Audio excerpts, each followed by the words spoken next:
Wraith, rock trolls, shape-shifting Wyre, sorcerer, dark fae. These are the fantastical creatures of To Curse the Wyre, concluding novella whose ideas were born during the writing challenge. In this episode of The Write Focus, we have the finishing results of that April writing challenge. While our podcast is for writers at all levels, today we're especially for writers and readers of fantasy. We had the first chapter, excerpt, of the third novella that developed from the April writing challenge, which led to this April's podcast challenge. In the last episode, we talked about cliffhangers, so essential when you're writing 3 tied together novellas. The most important thing for this third novella was to avoid a repetition of the same obstacles in the first 2 books, To Wield the Wind and To Charm the Wind. Each of the 3 novellas has a different primary conflict, different obstacles, different situations, and different settings. We have the same dual protagonist with the same overarching goal and antagonist. The differences, however, will keep the readers interested. Avoiding repetition helps the writers stay interested as well. Writing the same thing over and again may be easy and comfortable, but it's not a great idea. Robert Frost says, no surprise for the writer, no surprise for the reader, and we're our own first reader.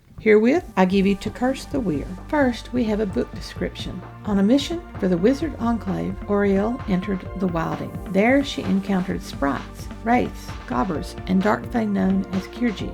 Then she confronted her enemies, a sorceress and a lair of Wyre from Frostclimb. Although the Roggieri admitted her to their haven at Iceclef, they remained wary of Oriel until she battled wraiths and fought a rogue infected by the sorceress. Her bargain with the Kirji requires her to ride 3 hunts. The first decimated the knights and dames who rode with Lady Bone. That lady, though, still demands that Oriel complete her hunts, and she will. Only the Kirji ruler Lord Skull now leads the hunt for the sorceress and her shape-shifting Wyre.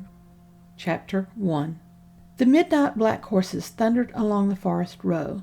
To Oriel's eye, they moved slowly, muscles bunching and stretching gently, manes drifting in the cold night air, their speed a deceptive glide over the ground.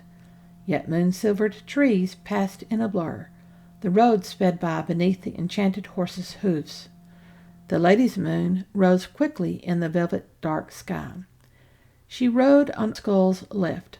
Mounted on his snow-white steed, the knight Sangreor rode to the Kirji lord's right, the place of honor. Ever wary, Grim followed. Lord Skull's knights and dames came after. A russet hart with a weighty rack of antlers leapt across the road.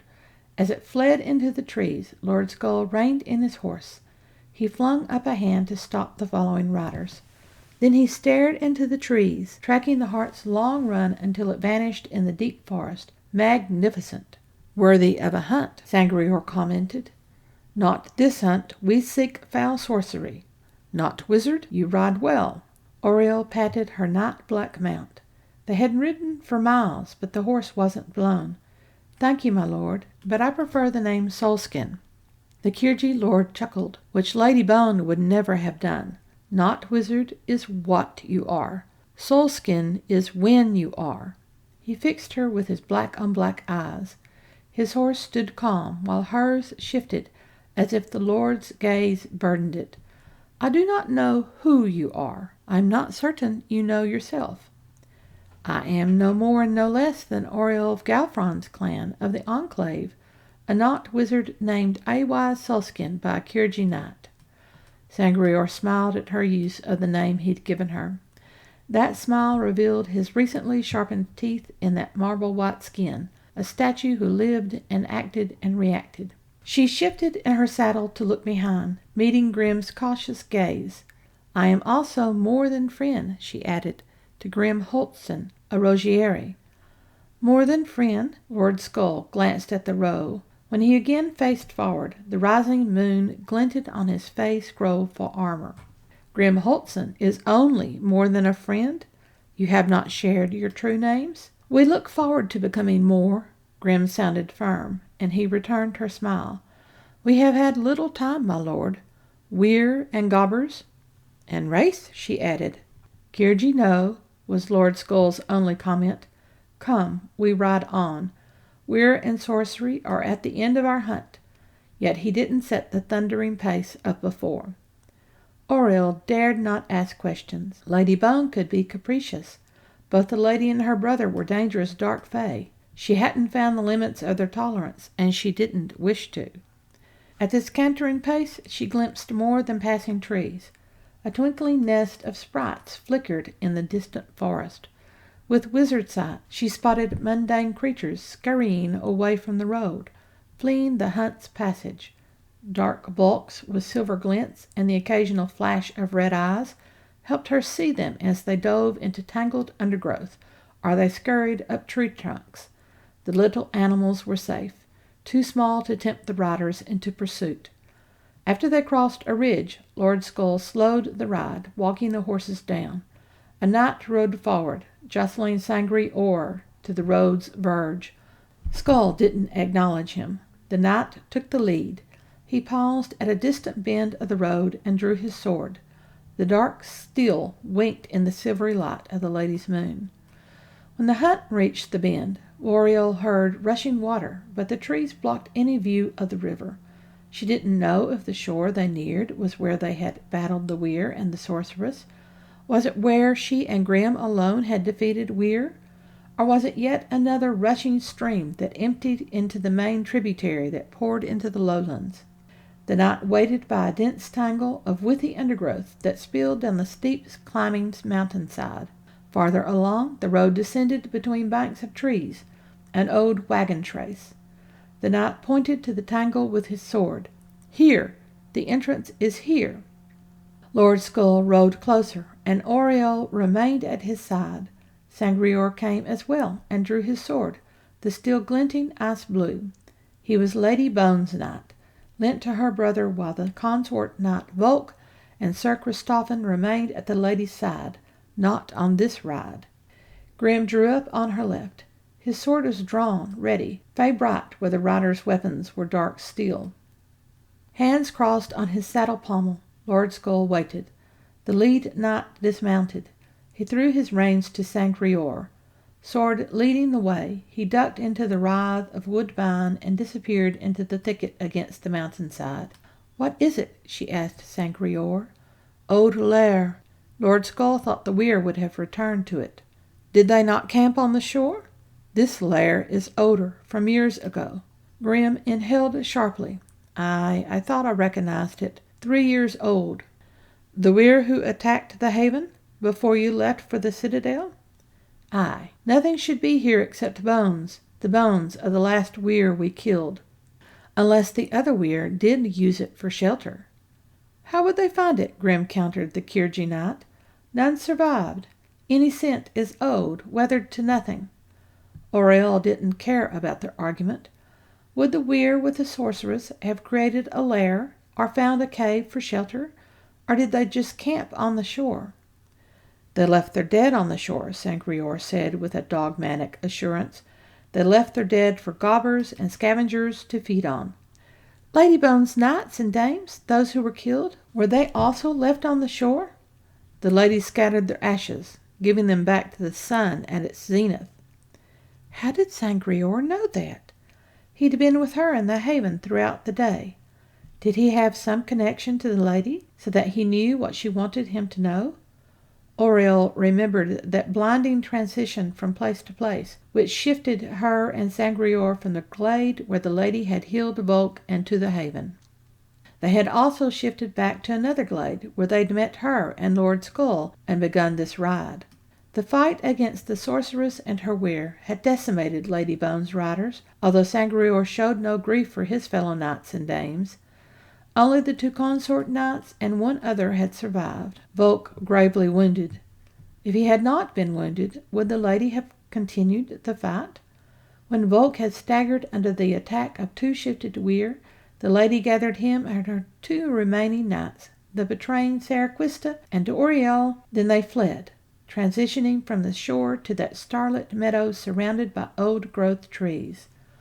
From there, Sangreor returned with her to the haven. Then he fought at her side against Rays and a fire mentor allied to the sorceress.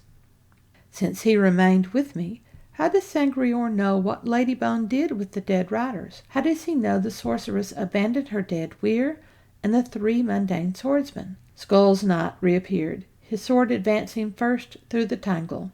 He bowed. "No one, my lord. Cold fire. Days old. No taint of sorcery. Used, though." Skull leaned over his pommel.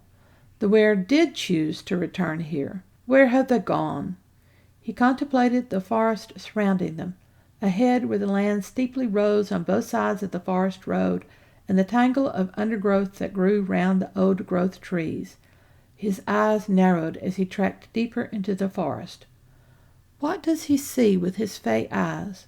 Wizard sight painted the nocturnal world in silver of varying hues, from ghostly pale rocks to the black trunks of virgin trees, glimmering creatures that cowered in the undergrowth, and charcoal masses of bushes heaped over with woodbine. Oriel saw nothing more than what any mundane would see in sunlight. Did Kirgi eyes see the lingering traces of life essence? Did Skull distinguish mundane from magical, wizardry from sorcery, power from weirded? He saw something, for he spurred his horse forward on the road.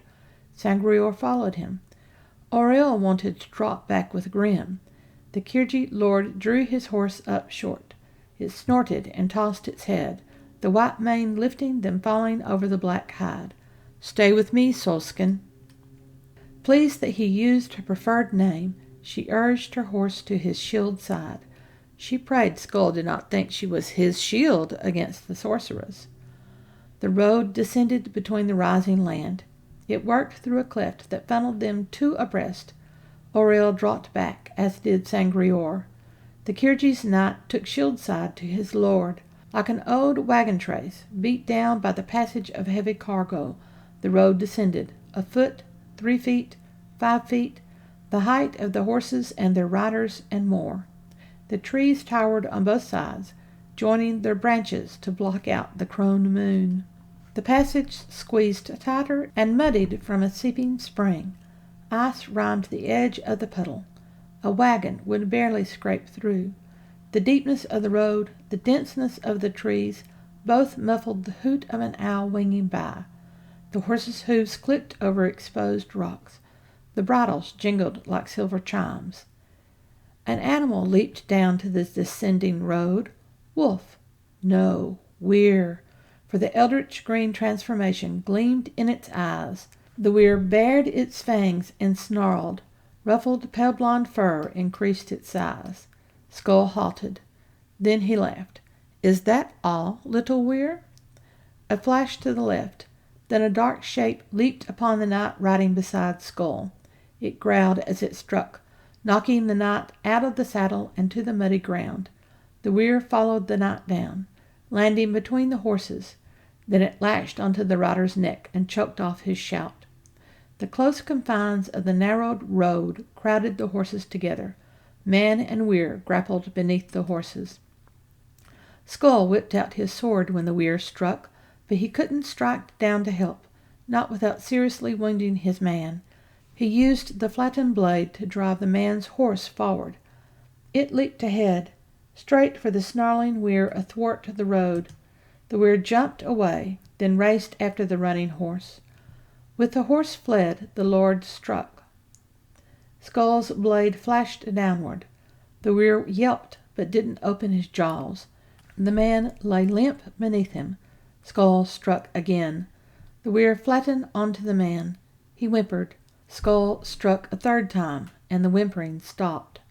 Sangreor and Grim had drawn their swords. Oriel quickly scanned the banks on either side, watching for another ambush. Sword black with blood, the Kirgi lord looked around. Sangreor scanned around them, alert for ambush. Grim and the riders behind him were equally alert.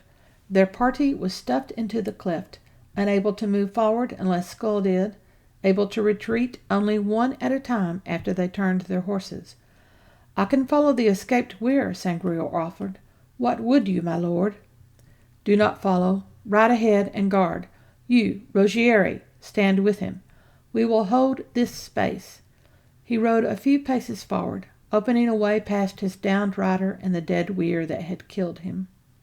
Oriel had to follow Sangreor past the rider and Wyre, so Grim could also pass. Skull leaned out and caught her reins as she edged by. With Sangreor and Grim going on, he pulled her horse around to fetch up against him, so close their legs butted against each other. He tossed her his reins, then dismounted.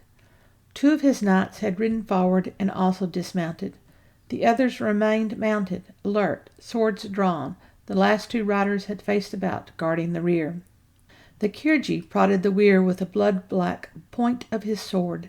Then he wedged the blade underneath the inert, furred body, and flipped it off his man and to the side of the road, against the wall of earth. He knelt beside his rider. Blood covered the man's face, and clenched hands, locked into a futile defense by death. The Wyre had torn out his throat. Skull closed the man's staring eyes. He didn't wipe the blood from his fingers. Resting his hand on the rider's chest, he bowed his head and murmured. Auriel couldn't hear, but she sensed the energy drawn by the Kyrgi lord. It rushed past her, a drawing on all the elements, crackling with fire, weighty with earth, dampening her chilled cheeks with more than tears, ruffling her hair and skirts and her horse's mane as the air swirled. Even dark chaos whirled around Lord Skull, stiffening, coalescing, until it obscured him and the dead knight. Then the elements faded. The fire winked out. The earth trembled, then quieted. The water dried. Air drifted away, and chaos vanished, all the elements dissipating as if never evoked for use. Skull alone remained on the road, still kneeling with bowed head beside his rider, covered with a black cloak. The Wyre lay lifeless at the base of the ascending earth. He straightened. Face blank of expression, he looked past her to his riders, then to Sangreor and Grim. With an equal lack of expression, he scanned the elevated ground. Then he flicked his hefty sword, an easy gesture, as if the weapon was weightless. The blood that blackened the blade flicked off. Sword aloft, he met L'Oreal's gaze. We fight Wyre, not wizard. Do you still hunt with us? Does he think I am appalled at battle? I am appalled, but killing the sorceress and her Wyre must happen, as I vowed to do, Lord Skull. The hunt continues. He didn't have to lift his voice. A spell carried the words, sparkling with energy, past her and to his riders, back to Grim and Sangreor, guarding the road ahead. They hunted the hunters. Time to hunt them down. His knights lifted an ululating cry, throat and tongues giving cry. Auriel shivered as the eerie sound lasted and lasted before it faded as echoes. Skull vaulted into the saddle. The mud hadn't clung to his leathers or armor. He lifted a hand. 2 riders broke past her. They saluted their lord, then passed Grim and Sangreor, breaking into a trot when they reached clear road. With a still bloody hand, the Kyrgi lord grabbed energy out of the air. He shaped it into an orb, then flung it ahead. The orb lit the road like a weak, unnatural sun. It raced past Grim and Sangreor, past his riders, and on ahead, guiding the way. Solskin, stay with me. Auriel spurred her horse to remain close to Skull. For the hunt was on, tracking the Wyre that had escaped. That's the first chapter of To Curse the Wyre. We begin in action that started at the end of Book 2 of the trilogy. Not really a cliffhanger, unless you're curious about Lord Skull the Dark Fae. Inspiration for this episode comes from Catherine Ann Porter. A story is like something you wind out of yourself. Like a spider, it is a web you weave, and you love your story like a child. That's all for this episode of The Right to Focus.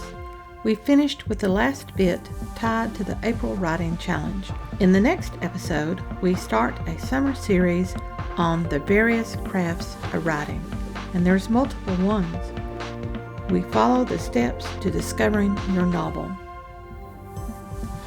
Thanks for listening to The Right to Focus, a podcast for writers at all levels, headed up by M.A. Lee, with the assistance of Remy Black and Edie Runes, all from Writers Inc. Books. Our focus is productivity, process, craft, and tools. Show notes for this and other episodes can be found at therightfocus.blogspot.com. Write to us at winkbooks@aol.com.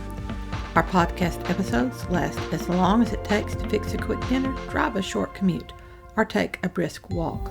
All this summer, our focus will be the craft of writing. Until next episode, remember, whatever occurs, write on.